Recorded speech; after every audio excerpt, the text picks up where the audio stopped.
Well, yes, there are lots of really great software tools or consultants that can help your business start tracking their greenhouse gas emissions. It's actually important for you to know just how it works. So, this video is going to break down the steps that you should take in order to track your greenhouse gas emissions.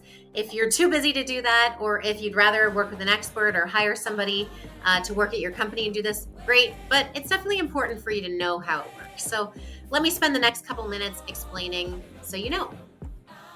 But a quick level set on what a greenhouse gas is. So remember that climate change is happening, the earth is heating up because greenhouse gases are getting stuck or trapped in the atmosphere, therefore they're heating up. We won't get into that. So, what are these greenhouse gases? Well, the one you hear about all the time in the news is carbon emissions, carbon dioxide. We could talk about a host of other ones. Another one is methane, for example. So, to track your business's greenhouse gas emissions, we have to start looking at what are you doing every day? What are the everyday activities that your business does?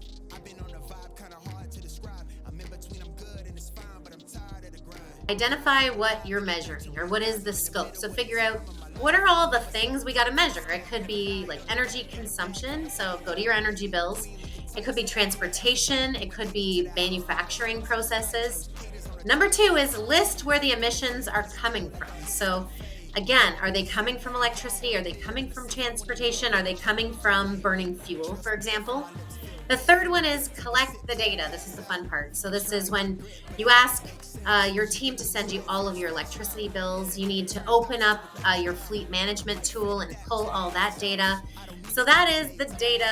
How many miles are you driving? How much electricity is being used? That's when you start to see data like kilowatt hours or metric tons. How are products being made? All that stuff.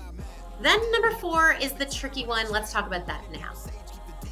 All right, so number four is find emission factors. What you have to do is look up how much greenhouse gas is typically produced for each unit of activity that we just pull all the data for.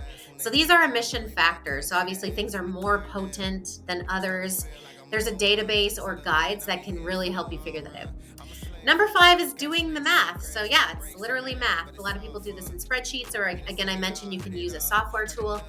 After doing these calculations, you can actually figure out how much greenhouse gas your company produces, which is absolutely the goal. Number six is using the right units. So you want to make sure you're using units that are comparing apples to apples. Number seven is checking your work. You would do that if you're a diligent business owner, either way. And then eight would be share your results. Share them with your internal employees, your external stakeholders. Maybe you need them in a policy, but make sure that you have goals, that you have initiatives tied to, so that you're actually able to achieve your reduction targets, because who doesn't want to make an impact?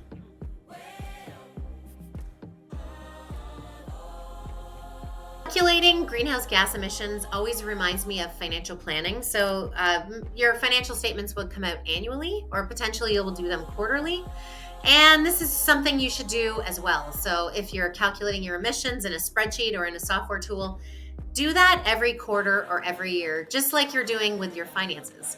And it'll just start to become second nature. And then when your big client walks in and asks you for your greenhouse gas emissions and any targets for reduction, you can point to them and have them all ready to go, backed up, had the right number, etc. If you have one location and not tons and tons of data, you could likely do this on your own. You may not want to, but you could. It gets way more complex when we talk about scope 1, 2, and scope 3 specifically, when we're talking about your supply chain. I'm not going to get into that in this video. I wanted to show you the steps that you would take in order to calculate your greenhouse gas emissions.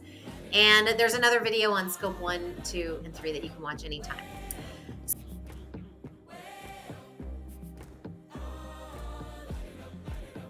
I hope this video was helpful to you. Thank you again for watching and for your support, and have a great week. See you later.